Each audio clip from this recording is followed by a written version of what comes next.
So ganito siya kalakas mga lodi. Ayan o. Active natin yung ating booster pump. So yun o, laki ng improvement. Lumakas siya o.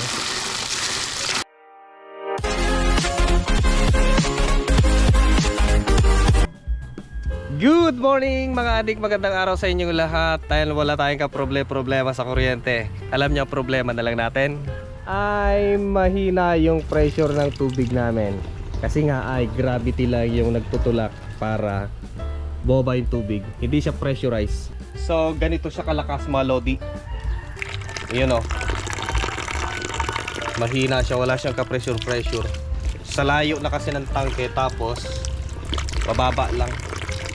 So nakaisip ako ng paraan para lumakas yung kanyang pressure. Eto, nag-order ako ng Pedrolini water pressure booster pump. Ayan, sana gumana, lumakas yung kanyang tubig. Diba? Wala pa kasi tayong ibili ng tangke. So ganito lang muna, sana gumana. So yan siya guys, yung kasama sa loob ng box ni Pedrolini water booster pump. 150 watts lang siya guys, napakatipid, you know. Ito yung kanyang spec. Then 12 meter yung kaya niyang itaas. Oh, mataas din. So pwede rin itong gamitin sa mga balon mga lodi. Pwede siyang pang-pump sa balon. 220 volts and 60 Hz, 0.8 ampere. So napaka tipid niya sa kuryente. Design in Italy. Stainless to mga lodi. Then pure copper siya ito. Copper din to. Yung coil na ginamit dito ay pure copper po. Stainless yung kanyang mounting dito. So ganyan ang kanyang mounting installation. Huwag pong ganyan. Kung sakaling mayroong leak dito, tutulo sa motor. So mas magandang ganyan. Either ganyan or pinaka the best pag ganyan mga lodi, pataas. Yun. So meron siyang switch dito. Yan. Parang dito yung automatic niya, dito yung manual. Tapos off sa gitna. Then meron siyang connection dito para sa kanyang switch, automatic. Inlet, outlet. Dito yung inlet, outlet. Cute lang siya, pang booster lang talaga. Para sa mga bahay na mahihina yung tubig, di ba? Pag masyado lang maraming na-connect sa namasa, tapos mahina, so tamang-tama siya. So ito yung kasama sa loob ng box ni Pedrolini. Yung kanyang mga fittings. Ayan, input at output. Tapos yung kanyang automatic. So nilagyan ko na lang ng ganito. Ready na kasi para mabilis. Ayan. So copper guys yung kanyang tubing, piping. Yan yung kanyang direction ng tubig. Ito yung automatic niya. Pag binuksan natin ng ganyan yung mga faucet natin, matic na aandar siya, automatic. And siya nga pala mga lodi, para sa mga gustong bumili ng ganitong klaseng booster pump ni Pedrolini, 140 watts. Nakalagay po dyan sa screen natin. Pindutin nyo lang po, may lalabas dyan na product. Then dun sa description box meron din. Available in Lazada at Shopee. Ang bili ko dito mga lodi ay 1,495. So yun siya mga lodi. Kung mahina yung tubig-tubig nyo dyan, ito yung kailangan nyo. Yan, huwag kayong magtawag ng albularyo. So yan mga lodi. Eto mga lodi, nag-DIY ako ng foot valve. DIY lang to na pipe. Ayun o. Alright, so testingin natin si Pedrolini booster pump.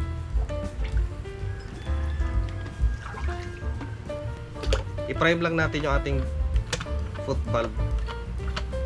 Mabuti magaan siya. Maliit lang.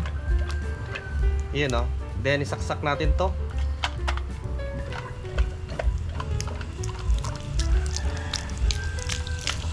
Ayun o, buhay na siya o. Diba? Tapos pag ipupunta natin sa automatic, ayun o. Pag isasara natin, automatic siyang titigil. Yun o. Syempre dahil nawala namang magtutulak sa kanya. Ito kasi guys ay ang on kasi sa kanya ay yung maliit na pressure, yung maliit na flow ng tubig ninyo. So yun yung magtutulak at magpa-power on. Manual. Pailik yung ginawa kong foot valve. Ayan o. So pwede siyang gamitin sa mga balon. Kung may balon kayo dyan, pwede lang gawing ano yan, source ng tubig. Gamit lang itong Pedrolini. Ang tipid sa kuryente kasi 140 watts lang siya, oh. Oh, lakas din, oh. Oh, diba? Kaya nga siya booster pump eh. Kasi palalakasin niya yung pressure. So, dito natin siya ilalagay mga lodi. Naka-ready na yung kanyang mounting. So, dito siya nakalagay. And then, may ginawa ko ditong bypass. Yun, oh. So, pag hindi ko siya gagamitin, naka-open lang yan. Lalo pag nagtitipid ng kuryente kasi naka-solar ako dito. Pag makulimlim, mababa yung harvest. So, pwede siyang manual, pwede siyang automatic. Yun, oh. Yun, oh. So, ito may o-ring naman na to. Kahit hand fit lang yan. Wala nang kasingaw-singaw yan. Tapos dito sa kabila, ganun lang siya, hand fit lang siya.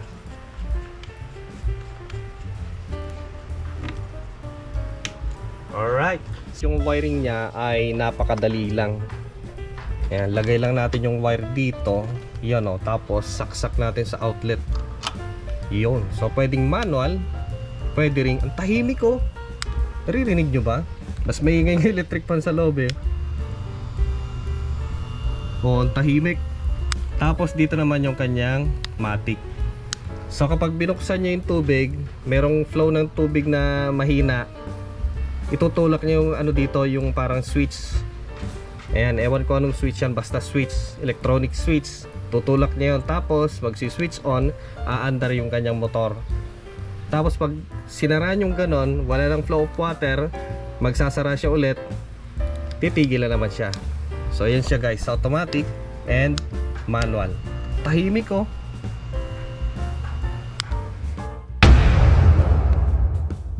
So ngayon nakalagay na yung ating booster pump, nakasarado pa dito, naka-off siya ngayon. Diba? Ngayon subukan muna natin na yung normal, naka-bypass, walang booster pump. So ganito siya mga lodi. Malakas sa una pero pag tumagal wala na, oh. Lalo pag nagkasabay-sabay yan, wala na. Subukan natin sa kabila.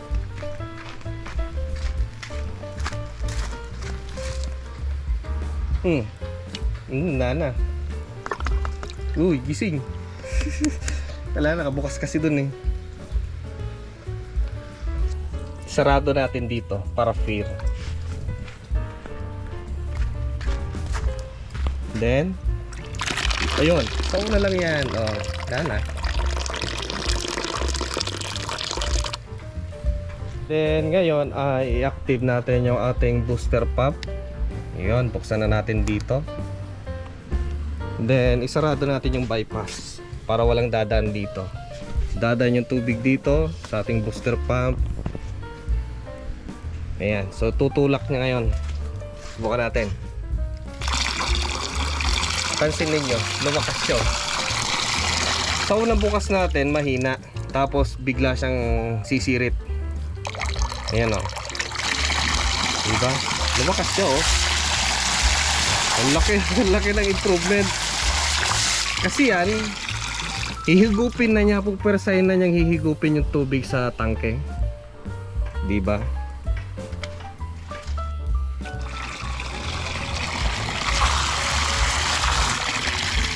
Subukan natin sa kabila. Medyo malayo to eh.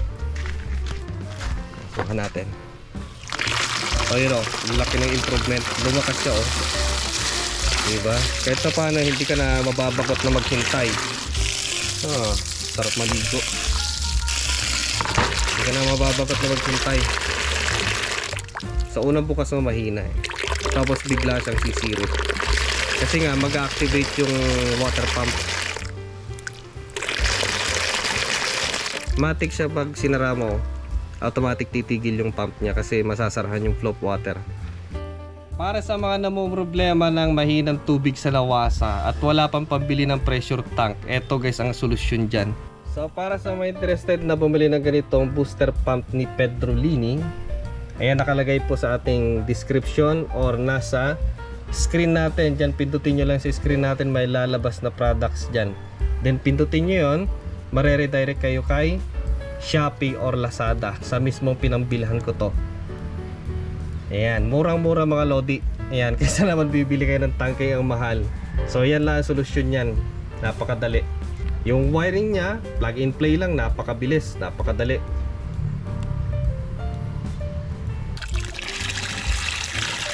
Dati nakakabagot maghintay punuin yung isang timba. Ngayon, mabilis na oh. Parang ditangke na rin. Alright.